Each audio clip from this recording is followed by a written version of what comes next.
What's the meaning of couch potato?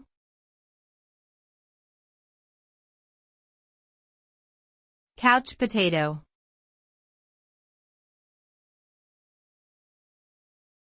Couch potato.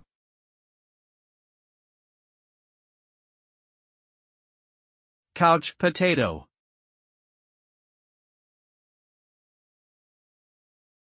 Couch potato.